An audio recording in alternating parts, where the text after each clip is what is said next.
So আজকে আমাদের একটা ইনভিটেশন রয়েছে আর ইনভিটেশনটা হচ্ছে আমার মায়ের বেস্ট ফ্রেন্ডের মেয়ের বিয়েতে আমরা যাচ্ছি।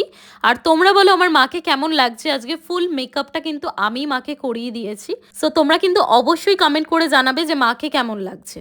সো ফাইনালি ডেস্টিনেশনে পৌঁছে গেছি আর এখানেই ফার্স্টে ঢোকার সময় কিন্তু আমাদের হাতে দুটো গোলাপ দিয়েছিল।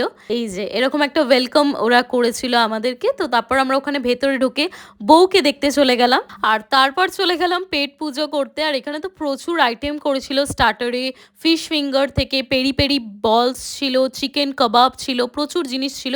তার সাথে কিন্তু একটা মকটেলের কাউন্টারও করেছিল, যেখান থেকে কিন্তু আমরা একটা চাটপাটা ম্যাঙ্গোর ফ্লেভারের একটা কিন্তু ট্রাই করেছিলাম, যেটা বেশ ভালো খেতে ছিল। আর এটা হচ্ছে আমার লুক, কেমন লাগছে অবশ্যই কমেন্টে জানিও। আর হ্যাঁ, নেক্সট পার্টে কি করেছি না করেছি আর কি কি মেন কোর্সে ছিল সেটাও কিন্তু আমি জানাবো। So stay tuned, by.